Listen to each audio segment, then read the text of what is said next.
tinggal di lereng gunung Sambua, Lembang atau Desa Kaduaja, Kecamatan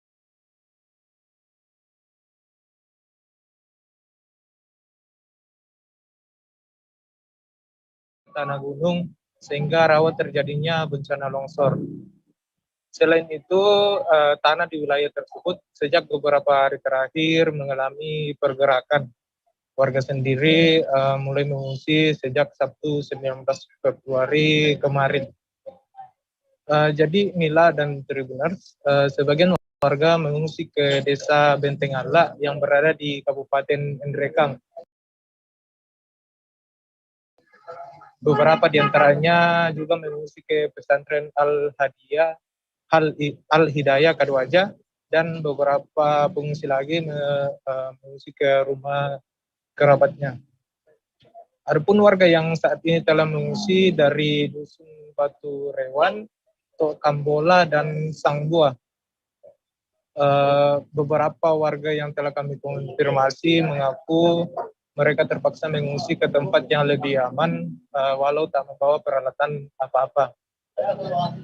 Sementara itu, Kepala Desa Kaduaja, Johannes Dipin Liding, mengimbau warganya untuk sementara tidak beraktivitas di sekitar kaki gunung. Itu karena dikhawatirkan terjadi longsor dari puncak gunung. Apalagi hingga saat ini masih terjadi hujan deras yang disertai angin kencang. Seperti itu, Nila.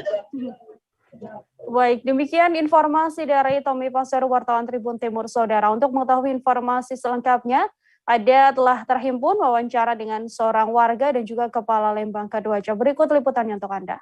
Di Kaduaja sedang terancam longsor, jadi kami mengungsikan diri di wilayah Desa Benteng Ala di sini. Yang dibawa hanya diri saja, barang-barang semua ditinggalkan di rumah karena buat kami menyelamatkan diri itu yang paling penting dulu. Karena untuk sementara hanya disiapkan kantor kecamatan sebagai tempat pengungsian untuk sementara. Nanti di sana baru dilihat bagaimana. Kemudian kalau memang keadaan masih seperti ini, curah hujan masih tinggi, memang dihimbau kepada masyarakat untuk tinggalkan rumah secepatnya. Sementara itu, Saudara, angin puting beliung menerjang Boyolali pada Minggu 20 Februari. Ada setidaknya 3 lokasi yang disapu angin kencang kala hujan deras yang mengguyur wilayah di lereng Merapi Merbabu ini. Angin kencang sekira pukul 14.30 waktu Indonesia Barat ini diantaranya menggulung beberapa genting serta atap SB sebuah sekolah TK Cempaka yang ada di Desa Kebon Guloy, Kecamatan Musuk. Sudah ada wartawan Tribun Solo Triwidodo yang akan memberikan informasi lebih lengkapnya terkait bagaimana kondisi pasca adanya angin puting beliung di wilayah Boyolali ini. Untuk itu, selamat siang Triwidodo, silahkan dengan informasi Anda.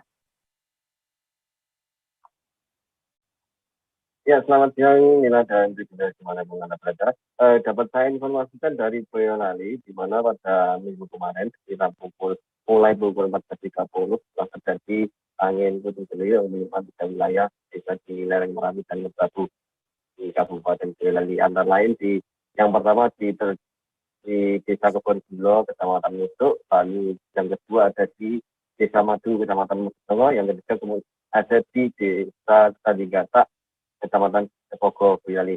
Adapun kerugian dari 3 peristiwa tersebut antara lain di bangunan sekolah TK yang berupa atap dari sekolah TK Bisma di Kebon Gulo ini mengalami rusak, bagian gentengnya berterbangan. Kemudian di wilayah Desa Kebon Gulo setelah terjadi akibat angin puting beliung tersebut mengakibatkan sejumlah rumah di sana mengalami rusak, bahkan ada satu rumah yang roboh total, yakni rumah milik Ibu Museum, janda berusia 57 tahun yang berada di Dukuh Margosari, Desa Madu, Kecamatan Mojosongo, Boyolali.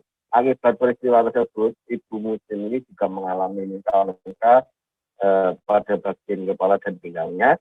Warga pun kemudian melarikan Ibu Museum ini ke Rumah Sakit Umum Daerah Pandanaran, Boyolali. Dapat saya informasikan juga nih bahwasanya Ibu Museum ini yang merupakan tinggal di rumah yang dari program rehabilitasi rumah atau RTLH di Kecamatan Mojokerto 2016 lalu, rumahnya rata dengan tanah, bahkan dia saat kejadian yang berada di dalam rumah yang menurut keterangan dari warga lewat lagi makan sore, dia tertimpa oleh reruntuhan bangunan rumah dan bahkan sampai terjepit oleh ranting pohon yang mengakibatkan proses evakuasi berlangsung cukup dramatis. Namun pada pagi hari ini tadi saya mendapat informasi bahwa Ibu Mucin ini kondisinya terus membaik, namun saat ini masih dilakukan perawatan di Rumah Sakit Umum Daerah Pak Boyolali. Selain itu dapat saya informasikan untuk di Candinggata atau tepatnya di Jalan Joglo Candinggata Kecamatan Cepogo, bahwasanya setelah hujan lebat dan angin puting beliung kemarin sore, tim dari tim reaksi cepat BPBD Boyolali langsung melakukan evakuasi karena mengingat material ataupun pohon tumbang ini mengakibatkan akses jalan dari Joglo ke Candinggata ini terblokir. Selain adanya pohon tumbang juga adanya 3 buah tiang listrik yang menutup jalan tersebut. Namun pada sore hari atau petangnya sekira pukul 18.30 akses jalan sudah bisa kembali dilewati seperti semula nilai. Demikian laporan dari Boyolali. Terima kasih. Demikian Tri Widodo, wartawan Tribun Solo, saudara melaporkan terkait angin puting beliung yang terjadi di wilayah Boyolali. Untuk mengetahui informasi selengkapnya terhimpun wawancara dengan Kabid Kedaruratan dan Logistik BPBD Boyolali, Kurniawan Fajar Prasetyo. Berikut liputannya untuk Anda. Terima kasih. Jadi kemarin ada 3 kejadian luar biasa. Yang pertama longsor, yang 2 longsor, yang 3 yang mana kejadian ini selalu terulang di tempat yang sama. Dan hari ini ada korban 1 korban ringan sudah dirawat rumah dan sudah kembali masing-masing. Dan PRT, BPBD bergerak cepat dengan memotong pohon tumbang yang melintang jalan umum dan menimpa rumah warga. Lalu secepatnya kita berikan logistik kehidupan hidup dasar ala untuk para korban bencana alam. Untuk musim bencana puting beliung kemarin terjadi di mana aja Pak? Ya. Musim beliung di Joglo, di Sawit, Madu, sama yang ada Madu ini yang menurunkan jamnya sama. Sementara itu, saudara, akibat angin kencang dan hujan deras, sejumlah rumah di Bolang Mongondo Selatan juga mengalami kerusakan. Dari pantauan wartawan kami, ada setidaknya 5 rumah yang mengalami kerusakan. Di antaranya ada yang atap seng rumahnya sampai roboh. Kejadian ini terjadi sekitar pukul 5 waktu setempat pada Minggu 20 Februari. Beruntung dikabarkan tak ada korban jiwa ataupun terluka maupun yang meninggal dunia akibat insiden ini. Sudah ada wartawan Tribun Manado, ada Indra Lapa yang akan memberikan informasi dan juga update terkininya, saudara. Selamat siang, Indra. Silahkan dengan informasi lengkap Anda. Ya, baik. Terima kasih rekan Nila.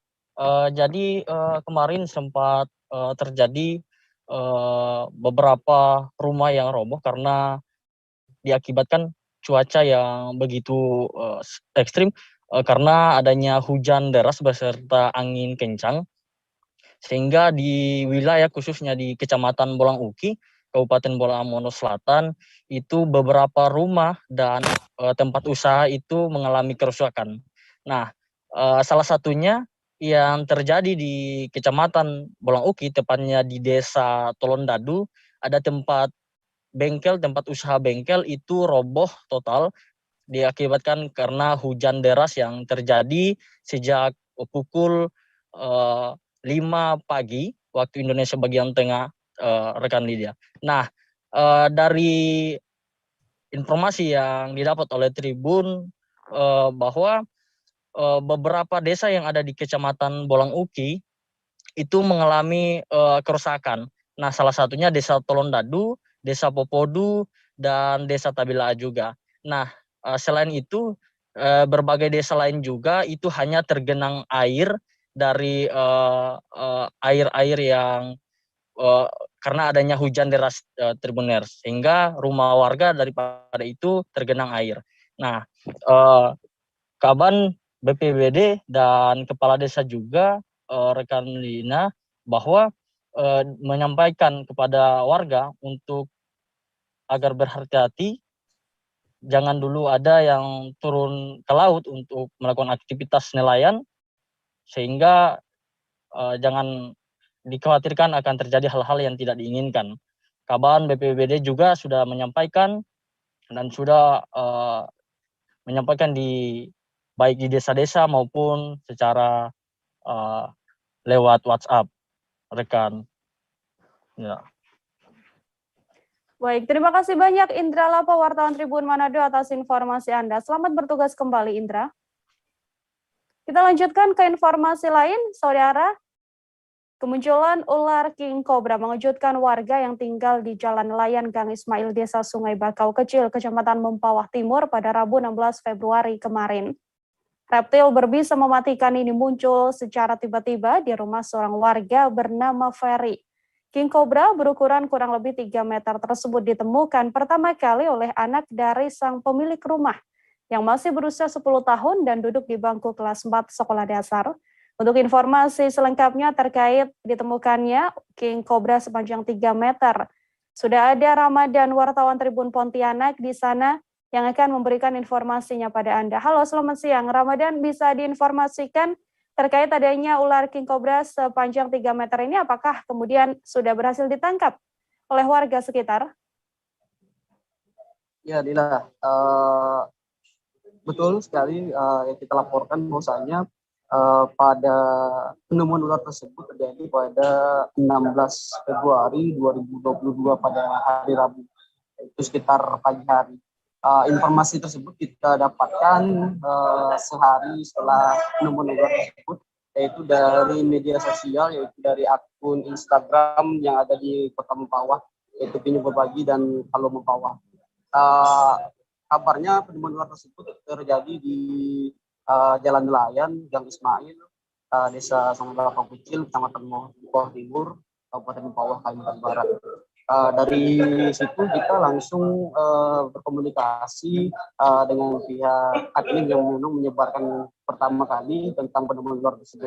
Didapatlah alamat dan nomor warga yang memang memberikan informasi tersebut. Pada 18 Februari 2022, tepatnya pada hari Jumat, sore hari, Tribun langsung bergegas menuju lokasi penemuan ular tersebut untuk mencari informasi lebih mendalam terkait penemuan ular kobra yang diperkirakan 3 meter tersebut. Sesampainya Tribun di sana, memang kalau kita melihat dari lokasi, memang banyak sekali semak-semak seperti itu. Saat kita bertemu kepada pihak keluarga, yaitu ular tersebut pertama kali ditemukan di rumah pasangan warga, yaitu Ferry dan Ida. Namun pada penelusuran kita ternyata yang menemukan ular tersebut merupakan anak mereka, yaitu Chelsea yang baru berusia 10 tahun dan saat ini masih duduk di kelas 4 SD. Kita pun berkesempatan untuk menanyakan kepada Chelsea, yaitu bocah lah, masih saya katakan bocah yang menemukan kobra sepanjang 3 meter tersebut. Karena kita tahu sendiri bahwasannya king cobra merupakan ular yang mematikan. Saat kita bertanya kepada Chelsea, dia pun menceritakan kronologis lengkapnya di saat dia menemukan ular tersebut. Pada sekitar pukul 10 pagi hari pada 16 Februari tersebut, hanya Chelsea sendiri di rumahnya karena kedua orang tuanya bekerja di luar. Di saat pagi itu, Chelsea hendak menuju kamar mandi yang ada di belakang rumahnya. Di saat dia membuka pintu, dia pun menuju ke kamar mandi dan ular tersebut masih belum ditemukan oleh Chelsea. Namun setelah beberapa menit Chelsea setelah dari kamar mandi, dia pun hendak masuk ke dalam rumahnya. Dia pun dikagetkan dengan ular king cobra yang sudah melingkar di dekat pintu belakang rumahnya. Dia pun kaget, berteriak maka bisa lari. Namun di saat dia berlari, dia masih sempat menutup pintu belakang rumahnya karena takut ular tersebut masuk ke dalam rumahnya. Saat itu pun dia langsung berlari ke bagian sisi samping rumah, dan itu langsung masuk ke rumahnya melalui jendela kamarnya. Setelah itu dia langsung berlari dan berteriak keluar rumah. Dan saat itu juga lah warga pun langsung berdatangan menuju rumah Chelsea tersebut, dan didapati bahwasannya Chelsea menemukan ular yang sangat besar, king cobra tersebut.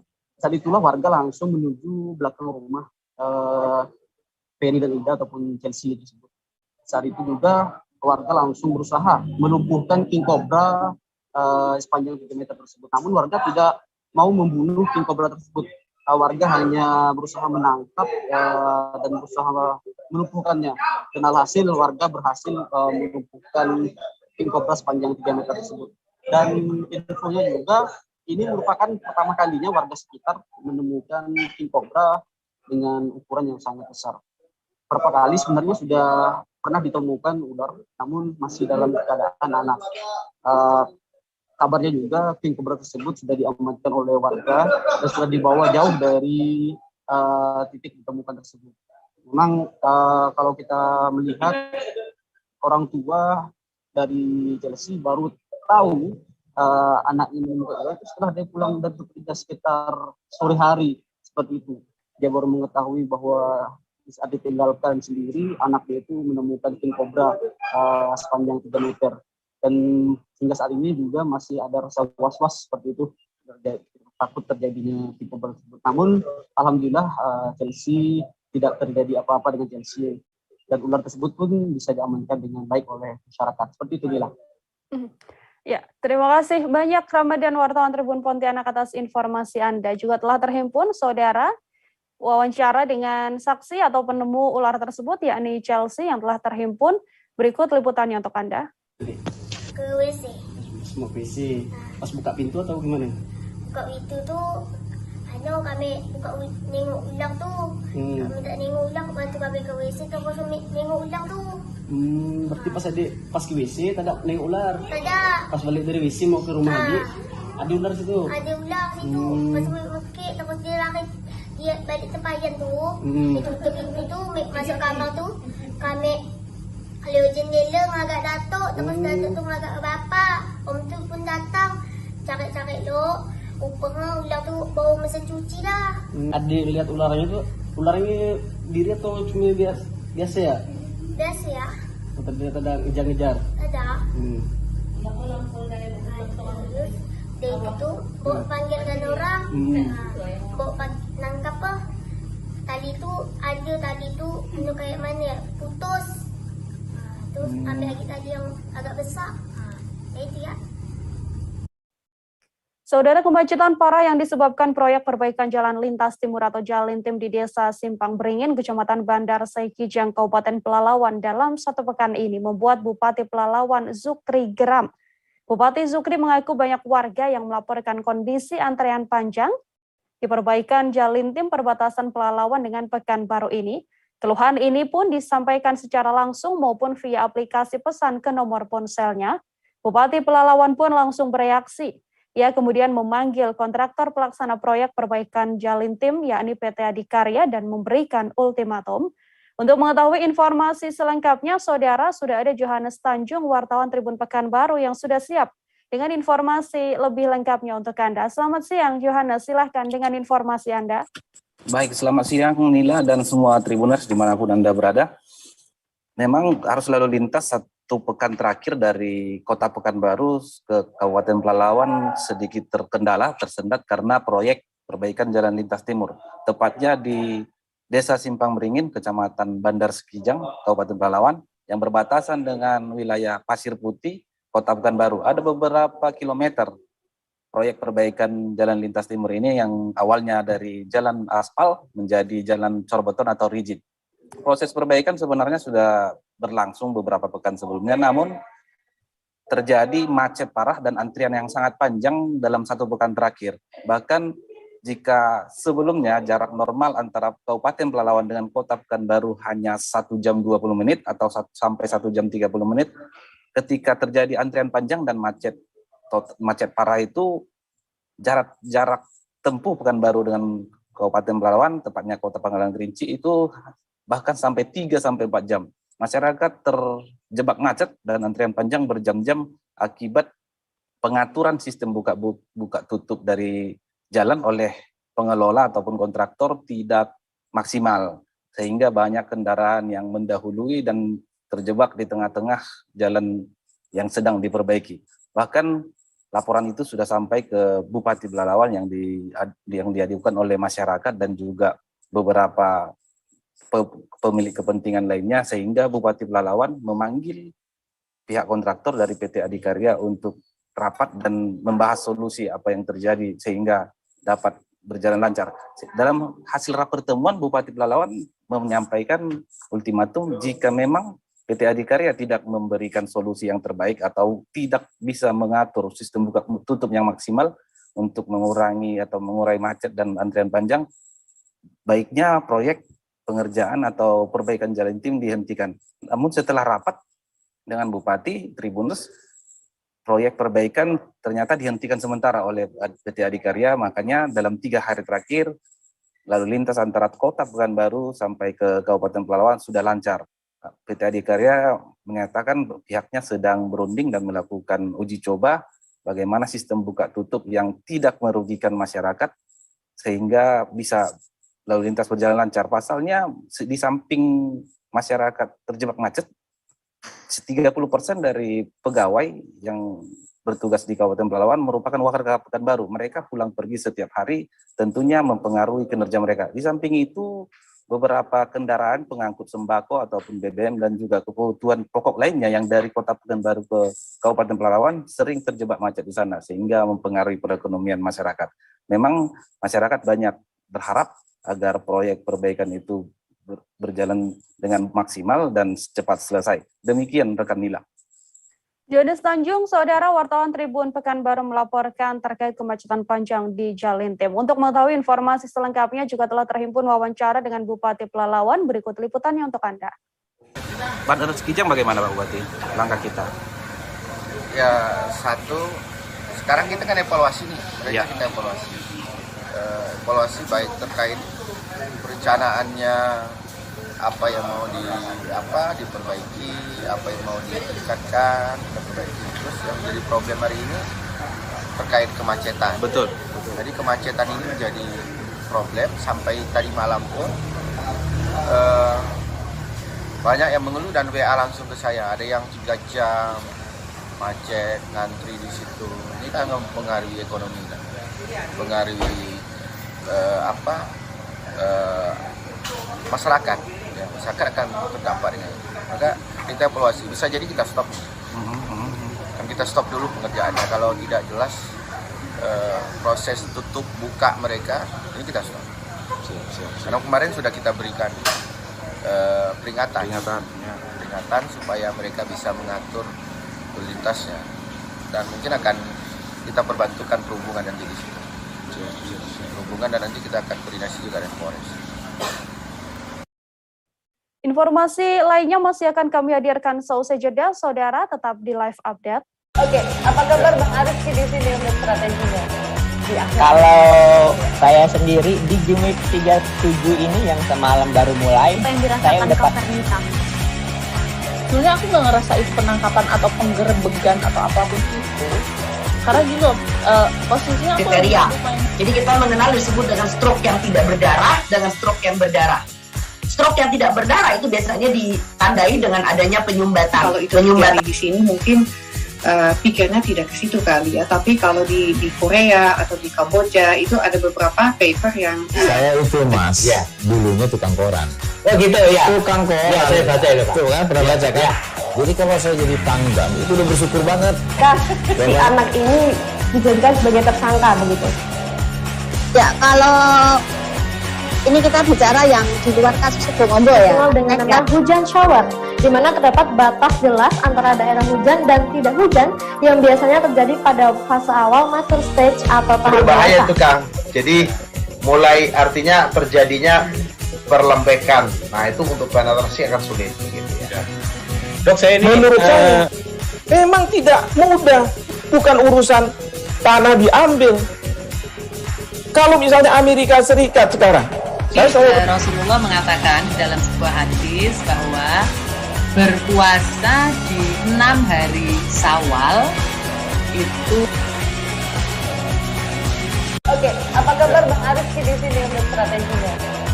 Kalau saya sendiri di Jumit 37 ini yang semalam baru mulai, saya udah sebenarnya aku nggak ngerasain penangkapan atau penggerebegan atau apapun itu, karena gini loh, posisinya aku kriteria. Jadi kita mengenal disebut dengan stroke yang tidak berdarah dengan stroke yang berdarah. Stroke yang tidak berdarah itu biasanya ditandai dengan adanya penyumbatan. Kalau itu terjadi di sini mungkin pikirnya tidak ke situ kali ya, tapi kalau di Korea atau di Kamboja itu ada beberapa paper yang Saya itu mas, dulunya tukang koran. Oh gitu ya. Tukang koran. Ya, saya baca itu Pak. Tuh kan, pernah baca kan? Jadi kalau saya jadi tanggam, itu udah bersyukur banget. Si anak ini dijadikan sebagai tersangka begitu. Ya, kalau ini kita bicara yang di luar kasus Sibolombo ya. Dikenal dengan nama hujan shower, di mana terdapat batas jelas antara daerah hujan dan tidak hujan yang biasanya terjadi pada fase awal master stage atau tahap Berbahaya biasa. itu Kang. Jadi mulai artinya terjadinya perlembekan. Nah itu untuk penetrasi akan sulit gitu ya. Dok, saya ini menurut saya memang tidak mudah, bukan urusan tanah diambil. Kalau misalnya Amerika Serikat sekarang, Rasulullah mengatakan dalam sebuah hadis bahwa berpuasa di 6 hari Syawal itu. Oke, apa kabar Bang Arif di sini untuk strateginya? Kalau saya sendiri di Jumit 37 ini yang semalam baru mulai, saya udah sebenarnya aku nggak ngerasain penangkapan atau penggerebegan atau apapun itu, karena gini loh, posisinya aku kriteria. Jadi kita mengenal disebut dengan stroke yang tidak berdarah dengan stroke yang berdarah. Stroke yang tidak berdarah itu biasanya ditandai dengan adanya penyumbatan. Kalau itu terjadi di sini mungkin pikirnya tidak ke situ kali ya, tapi kalau di Korea atau di Kamboja itu ada beberapa paper yang Saya itu mas, dulunya tukang koran. Oh gitu ya. Tukang koran. Ya, saya baca itu Pak. Tuh kan, pernah baca kan? Jadi kalau saya jadi tanggam, itu udah bersyukur banget. Si anak ini dijadikan sebagai tersangka begitu. Ya, kalau ini kita bicara yang di luar kasus Sibolombo ya. Dikenal dengan nama hujan shower.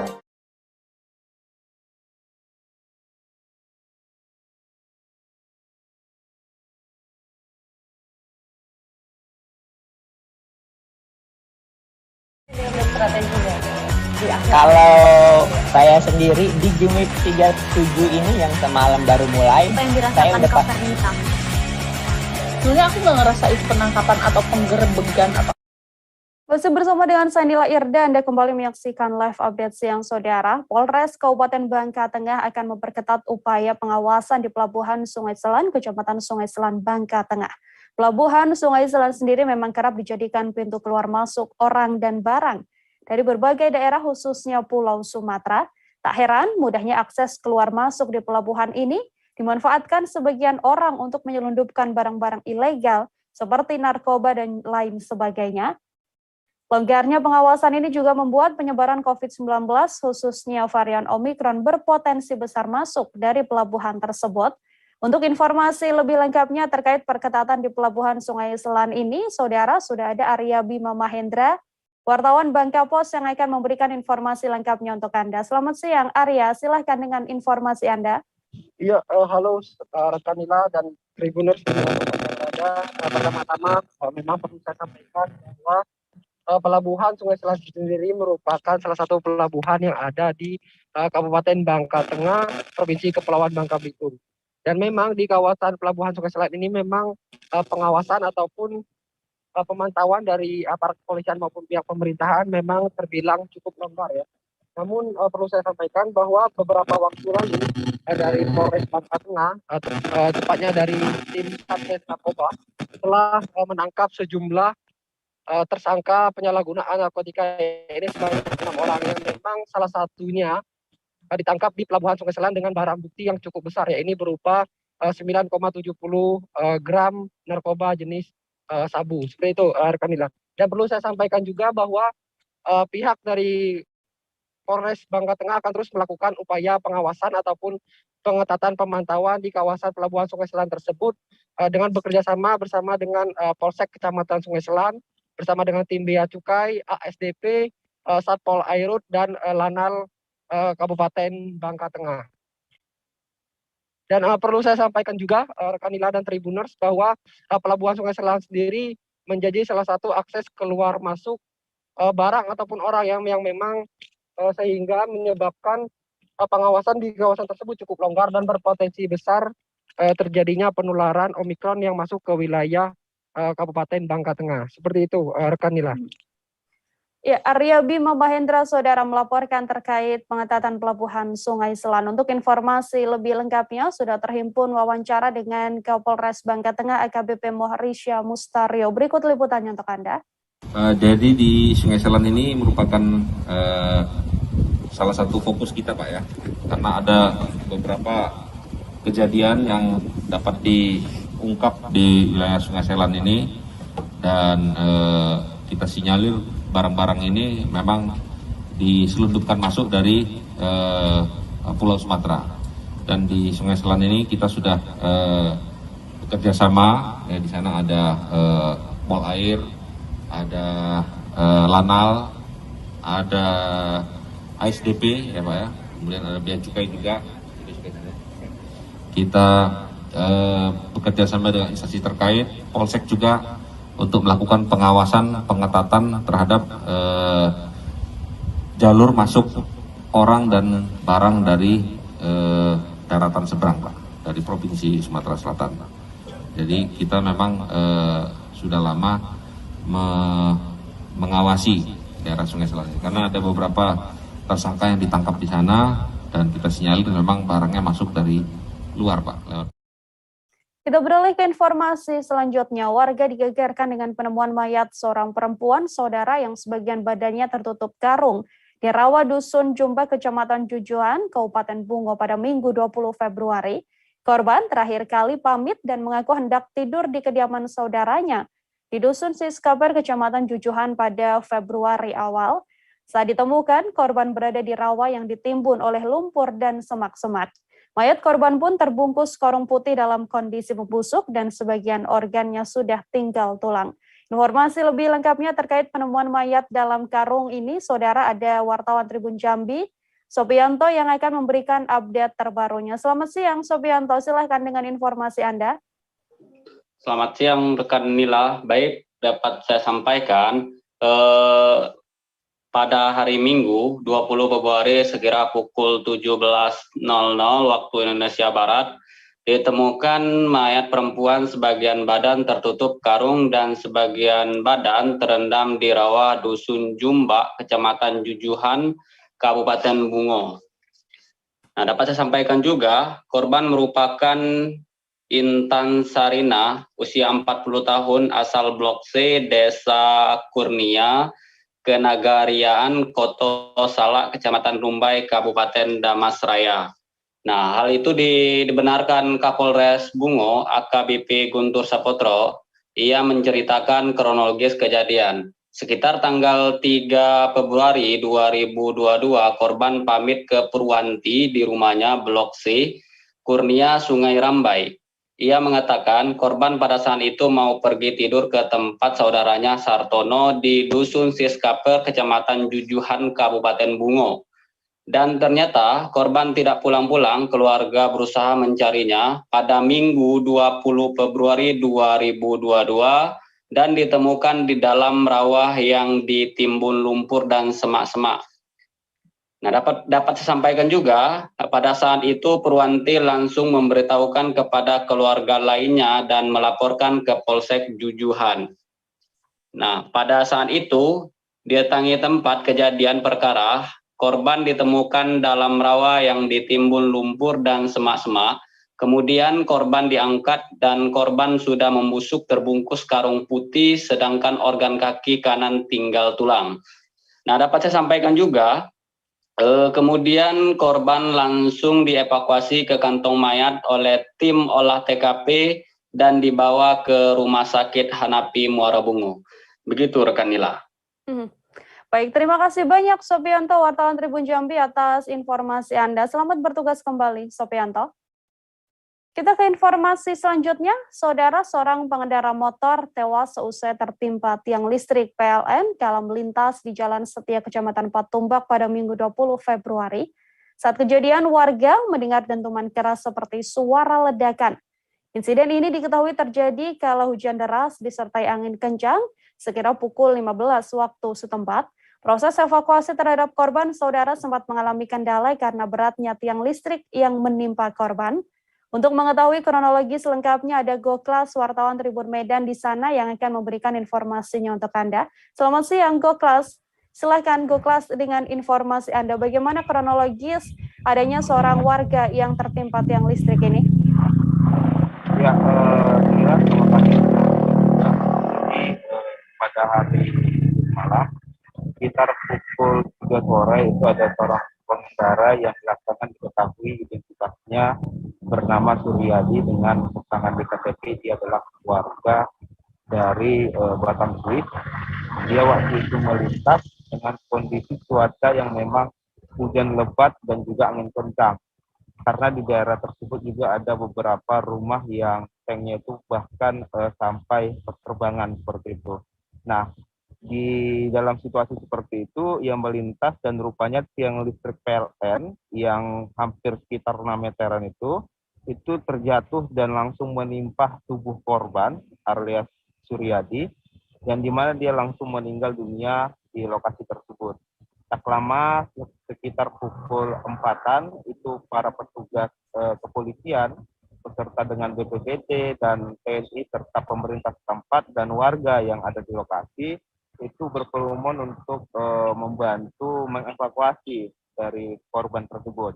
Nah, terakhir sekitar pukul 5 sore lewat itu pihak kepolisian pun mengevakuasi korban, berhasil memindahkan tiang yang menimpa korban tersebut bersama-sama dengan warga dan langsung dibawa ke Rumah Sakit Bayangkara. Nah, tadi pagi mayat ataupun jenazah Suryadi telah dibawa ke kediamannya di Tanjung Merawa dan dikembalikan kepada keluarga dan istrinya.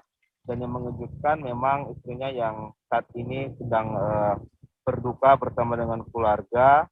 Rupanya Suryadi dijelaskan sebelum mengalami kecelakaan tersebut hendak ingin mengurut ke rumah ibu kandungnya. Dan diketahui rupanya istri dari Suryadi ini pun sedang mengandung 5 bulan anak pertama mereka. Nah, dan saat ini nanti sore akan dilakukan pemakaman terhadap Suryadi. Demikian yang dapat saya sampaikan, Ila. Baik, saudara. Laporan langsung dari Goklas, wartawan Tribun Medan terkait pengendara motor yang tewas karena tertimpa tiang listrik. Untuk mengetahui informasi selengkapnya juga telah terhimpun wawancara dengan Jasa Budiman, yakni seorang warga. Berikut liputannya untuk Anda. Itu tadi sekitar jam 3 itu diawali dengan seperti hujan batu itu ya, hujan es batu itu, baru angin kencang. Beberapa rumah sini itu berterbangan, belakang itu berterbangan, dan ini dihantam angin ini Pak. Maka mungkin ini korban pas melintas jatuhan, pas dia jatuh. Korban dari arah mana tadi Bang? Arah dari sana. Itu waktu tiangnya jatuh, suaranya deras nggak? Deras Pak. Apa suara yang terdengar waktu itu Pak? Iya, suara hantaman lah tiang itu kan ke tanah, itu kayak suara ledakan lah gitu. Pada saat itu Pak, melihat warga itu masih bernyawa atau sudah langsung meninggal dunia? Langsung meninggal tempat Pak. Nama Bapak siapa? Jasa Budiman. Center for Information of Samudra Pasai Heritage atau CISA, saudara, menolak upaya kelompok warga di Aceh Utara yang mengusulkan Sultan Al-Malik Asy-Syalih atau Sultan Malikus Saleh menjadi pahlawan nasional. CISA sendiri merupakan LSM yang didirikan pada tahun 2010, yang mana concern terhadap penyelamatan situs sejarah di Aceh dan juga aktif mengedukasi pelajar di Aceh Utara tentang sejarah. CISA mengaku kecewa dengan isu yang berkembang 2 tahun terakhir, yang kerap mengaitkan Sultan pertama Samudra Pasai dengan deretan pahlawan kemerdekaan Indonesia. Untuk mengetahui informasi selengkapnya ada Jafarudin, wartawan Serambi Indonesia yang akan memberikan informasinya untuk Anda. Halo, selamat siang Jafar, silakan dengan laporan Anda. Ya, baik, selamat siang. Baik Nila, dapat kami laporkan. Dalam sepekan terakhir ini, Pusat Informasi Penyelamatan Pusaka Samudra Pasai atau yang lebih dikenal dengan LSM Center for Information of Samudra Pasai Heritage itu menolak usulan dari sejumlah masyarakat atau suatu kelompok masyarakat yang mengusulkan Sultan Malikus Saleh itu dinobatkan atau dijadikan sebagai pahlawan nasional. Syisah memiliki alasan yang cukup kuat kenapa pengusulan ini harus ditolak. Yang pertama sekali karena memang menurut Syisah berdasarkan informasi yang dikumpulkan dari inskripsi yang ada di batu nisan Sultan Malikus Saleh itu menyatakan atau menyebutkan bahwa Sultan Malikus Saleh ini merupakan tokoh Islam perdana di Asia Tenggara itu yang mendapatkan gelar kesultanan. Selain itu, Sultan Malikus Saleh ini juga merupakan pendiri dari Kerajaan Samudra Pasai yang diperkirakan itu pada abad ke-13. Sedangkan perjuangan Indonesia, negara kita ini, dalam upaya memerdekakan itu kan terjadi di antara dimulai dari tahun abad ke-18 dan di antara kehadiran daripada perjuangan dari atau perjuangan Indonesia ataupun pra kemerdekaan. Itu salah satunya. Kemudian selain daripada Syisah juga dapat kami laporkan ada beberapa tokoh masyarakat lain yang menolak usulan daripada suatu kelompok yang mengusulkan Sultan Malikus Saleh itu menjadi pahlawan nasional. Ada kelompok pemuda di Kecamatan Samudra itu juga menolak upaya daripada sekelompok masyarakat untuk mengusulkan Sultan Malikus Saleh menjadi pahlawan nasional. Selain itu juga ada perkumpulan Gesi atau yang kepala desa yang juga menolak usulan tersebut. Kemudian juga ada para ulama di Aceh Utara ini yang juga menolak usulan tersebut. Sebagaimana kita ketahui bahwa makam Sultan Malikus Saleh saat ini berada di Desa Beringin, Kecamatan Samudra, Kabupaten Aceh Utara, yang selama ini itu ramai dikunjungi dan menjadi lokasi wisata bukan hanya daripada masyarakat lokal dan juga di luar Aceh, tapi juga dari mancanegara. Ada beberapa seperti Malaysia, Brunei Darussalam, dan juga dari Mesir tuh yang rutin mengunjungi makam Sultan Malikus Saleh yang berada di Aceh Utara tersebut. Kemudian dapat kami laporkan juga bahwa Syisah ini juga selama ini aktif melakukan penyelamatan terhadap situs-situs sejarah yang ada di Aceh Utara.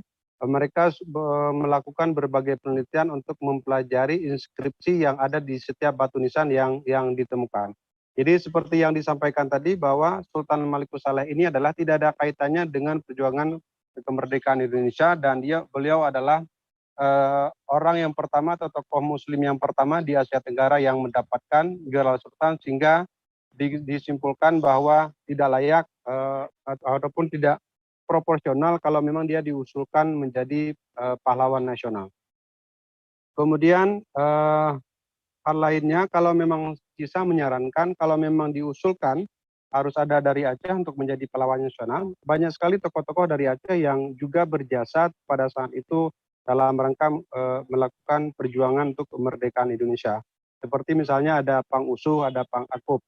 Nah, kalau alasan lain misalnya karena memang mendapatkan dana, informasi ada miliaran dana yang akan dikucurkan untuk pembangunan terhadap komplek makam Sultan Malikus Saleh. Kenapa tidak misalnya dana tersebut dialihkan kepada pembangunan makam Cut Mutia yang juga merupakan pahlawan nasional yang saat ini berada di pedalaman Aceh Utara, dan jangankan untuk bangunannya yang berada di makam tersebut, jalan untuk menuju ke makam Cut Nyatin saja itu sangat susah.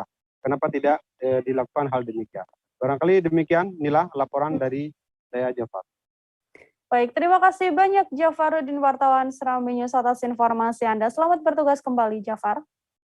Seusai jeda, saudara, kami masih akan kembali dengan beragam informasi lain, tetap di Live Update. Oke, apa kabar Bang Arif di sini untuk strateginya? Kalau saya sendiri di Jumip 37 ini yang semalam baru mulai, saya udah sebenarnya aku nggak ngerasa itu penangkapan atau penggerebegan atau apapun itu, karena gini loh, posisinya aku kriteria. Jadi kita mengenal disebut dengan stroke yang tidak berdarah dengan stroke yang berdarah. Stroke yang tidak berdarah itu biasanya ditandai dengan adanya penyumbatan. Kalau itu terjadi di sini mungkin pikirnya tidak ke situ kali ya, tapi kalau di Korea atau di Kamboja itu ada beberapa paper yang saya itu mas, ya, dulunya tukang koran. Oh gitu ya? Tukang koran. Ya, saya baca itu Pak. Tuh kan, pernah baca kan? Ya. Jadi kalau saya jadi tanggam, itu udah bersyukur banget. Si anak ini dijadikan sebagai tersangka begitu. Ya, kalau ini kita bicara yang di luar kasus Gombo ya. Dengan nama hujan shower, di mana terdapat batas jelas antara daerah hujan dan tidak hujan yang biasanya terjadi pada fase awal mature stage atau tahap berbahaya itu Kang. Jadi mulai artinya terjadinya perlembekan. Nah itu untuk penetrasi akan sulit begitu ya. Dok, saya ini menurut saya memang tidak mudah, bukan urusan tanah diambil. Kalau misalnya Amerika Serikat sekarang, Rasulullah mengatakan dalam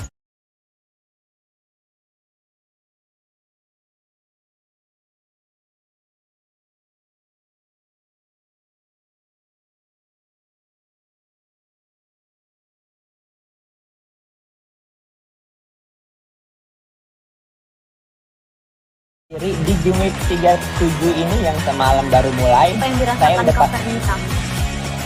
sebenarnya aku nggak ngerasa itu penangkapan atau penggerebegan atau apapun itu, karena gini loh, posisinya aku kriteria. Jadi kita mengenal disebut dengan stroke yang tidak berdarah dengan stroke yang berdarah. Masih bersama dengan Sanila Irdi dalam Live Update siang, saudara, kita lanjutkan ke informasi lain. Warga Pondok Jaya yang tinggal di bantaran Kalimampang, Mampang Perapatan, Jakarta Selatan, menganggap banjir yang terjadi di wilayahnya adalah hal yang biasa. Pria bernama Asmari ini mengaku ia sudah 30 tahun lebih tinggal di lokasi tersebut. Ia pun mengaku dilanda banjir adalah hal yang sangat lazim. Pasalnya rumahnya memang hanya berjarak 1-2 meter dari aliran Kalimampang. Ia lantas berharap agar nantinya adanya pengerukan Kalimampang agar tak lagi dilanda banjir. Informasi selengkapnya, saudara, sudah ada Ramadan, wartawan dari Warta Kota yang akan memberikan informasi selengkapnya untuk Anda. Selamat siang, Ramadan. Bagaimana sejumlah keluhan dari warga di bantaran Sungai Mampang ini terkait banjir yang menjadi hal yang sangat lumrah dan sangat biasa di sana? Ya, baik, rekan Nila, dapat saya sampaikan bahwa usai kalah digugat warga karena penanganan banjir Kalimampang, Gubernur DKI Jakarta Anies Baswedan turunkan 2 alat berat untuk mengeruk Kalimampang di Pelamampang, Mampang Perapatan, Jakarta Selatan. Harapan demi harapan dituturkan oleh warga sekitar pasca pengerukan dilakukan oleh Pemprov DKI Jakarta. Seperti yang disampaikan oleh Asmari, pria berusia 55 tahun, bahwa diharapkan pengerukan Kalimampang ini dapat mencegah banjir di permukiman warga sekitar di Kalimampang, seperti itu. Pasalnya dia sudah 30 tahun lebih seperti itu tinggal di sana dan sudah merasakan banjir dari mulai titik terendah seperti itu atau bisa dibilang sepatah kaki sampai kurang lebih 100 cm atau 1 meter, bahkan bisa mencapai 1,5 meter seperti itu banjir di sana. Maka dari itu Asmari berharap pengerukan yang kembali dilakukan oleh Pemprov ini dapat merata dilakukan seperti itu, tidak hanya di satu titik saja, namun bisa merata di titik-titik berikutnya atau selanjutnya seperti itu, Rakanila. Baik, terima kasih banyak Ramadan melaporkan terkait pengerukan yang harus dilakukan di Kalimampang untuk mencegah banjir yang memang kerap terjadi di sana. Untuk informasi selengkapnya, saudara juga telah terhimpun wawancara dengan Asmari. Berikut liputannya untuk Anda.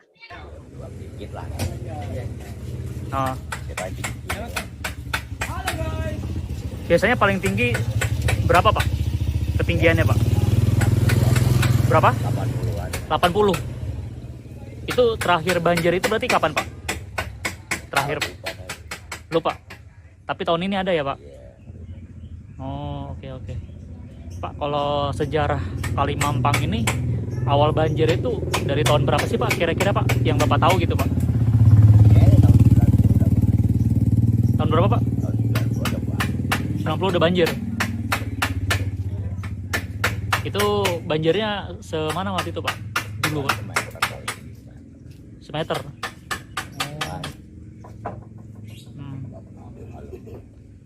Nggak pernah dalam. Tapi apa namanya, emang ada pengerukan gitu ya, Pak, biasanya ya, Pak?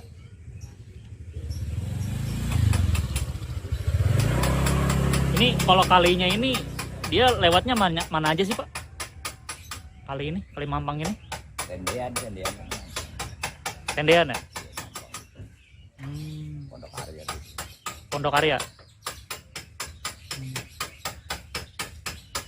Berarti emang sering dikeruk ya, Pak? Kali di sini ya, Pak? Baru ini. Sebelumnya ada pengerukan gitu nggak, Pak? Belum ada. Oh. Baru tahun-tahun ini. Terakhir dikeruk kapan, Pak? Kali ini, Pak? Oke.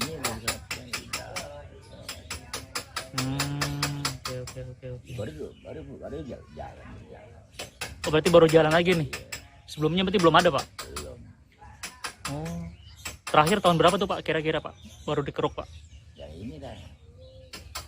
Tahun 2022 ya. Oh.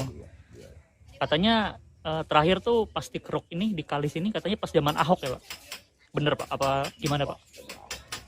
Enggak ya? Baru ini. Oh, no. Kalau dia pernah dikeruk ini dulu kan kanyut gitu kan. Begoknya kanyut. Oh. Berhenti.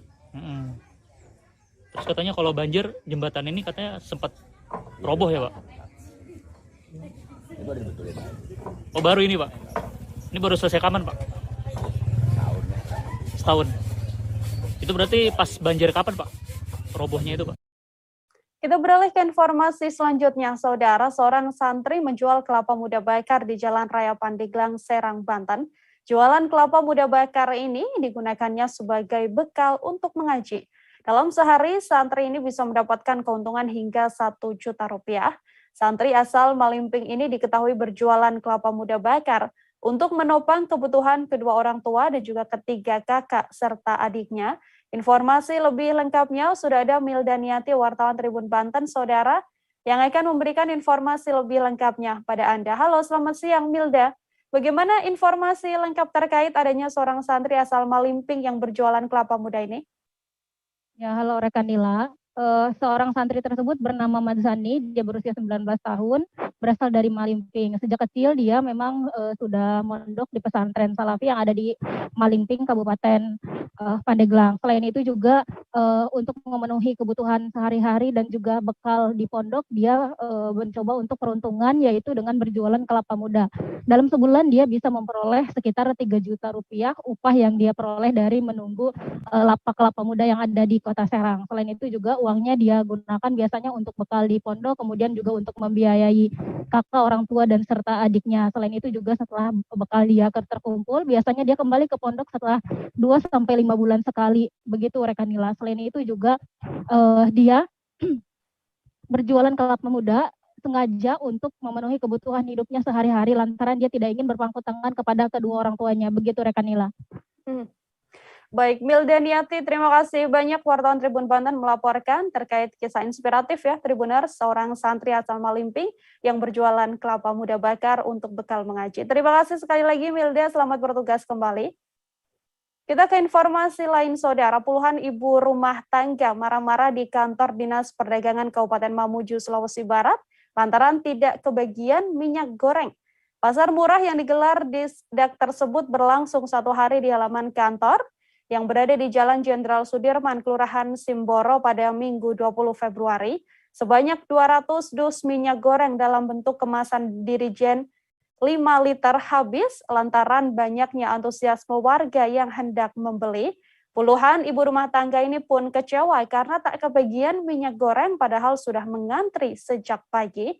Informasi lebih lengkapnya terkait antrian panjang untuk mendapatkan minyak goreng ini, Saudara, ada Fahrun Ramli, wartawan Tribun Sulbar, yang akan memberikan informasi lebih lengkapnya untuk Anda. Halo, selamat siang.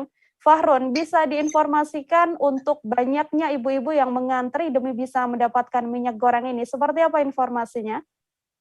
Ya, rekan Nila, di Kabupaten Mamuju, Sulawesi Barat ini memang sedang terjadi kelangkaan minyak goreng, baik itu minyak goreng kemasan dan minyak goreng jerigen, di mana di pasar tradisional di Kabupaten Mamuju itu sudah tidak lagi ditemukan minyak goreng, dan di toko retail modern juga sudah sangat jarang lagi ditemukan minyak goreng. Namun beberapa hari yang lalu dan sampai sekarang Dinas Perdagangan Kabupaten Mamuju itu melakukan pasar murah untuk memenuhi kebutuhan dasar, yaitu minyak goreng kepada ibu rumah tangga di wilayah Mamuju. Nah, adapun 200 dos yang disediakan minyak goreng dari Dinas Perdagangan Kabupaten Mamuju ini itu tidak mencukupi karena memang ribuan warga yang datang untuk membeli atau mengantri di Dinas Perdagangan, sehingga beberapa warga itu kemudian tidak mendapatkan bagian minyak goreng, dan mereka pun akhirnya marah-marah di kantor Dinas Perdagangan Mamuju. Bahkan beberapa warga dan memasuki kantor dinas untuk mempertanyakan kejelasan, karena warga menilai ada ketidakjelasan jadwal pembagian minyak goreng, di mana warga mendapat informasi bahwa pembagian minyak goreng itu akan berlangsung pukul 8 waktu Indonesia Tengah, namun pada saat pagi pukul 7 minyak sudah habis, sehingga ratusan warga itu tidak kebagian minyak goreng. Warga pun merasa kecewa karena sudah mengantri lama dan akhirnya menyerbu Dinas Perdagangan dan marah-marah di kantor Dinas Perdagangan Kabupaten Mamuju. Seperti itu, rekan Nila. Baik, terima kasih banyak Fahrun Ramli, wartawan Tribun Sulbar, atas informasi Anda. Selamat bertugas kembali, Fahrun. Kita ke informasi lain, Saudara, harga kedelai mengalami kenaikan dan pedagang tempe di pasar tradisional Seka Selabung Muara II Kabupaten Oku Selatan terpaksa mengurangi volume tempe maupun tahu mereka. Diketahui kacang kedelai sebagai bahan dasar tempe dan tahu itu kini mencapai Rp12.000 per kilogramnya atau mengalami kenaikan 2 hingga Rp3.000. Sementara tempe dan tahu yang tersedia di pasar ukurannya mengecil serta volumenya berkurang buntut dari naiknya harga kacang kedelai ini. Informasi selengkapnya, Saudara, untuk adanya kelangkaan atau naiknya harga kedelai ini sudah ada Alan, wartawan Sriwijaya Post, yang akan memberikan informasinya untuk Anda. Selamat siang, Alan, bisa diinformasikan apa dampak yang dialami oleh sejumlah pedagang dengan naiknya harga tempe dan juga kedelai di sana?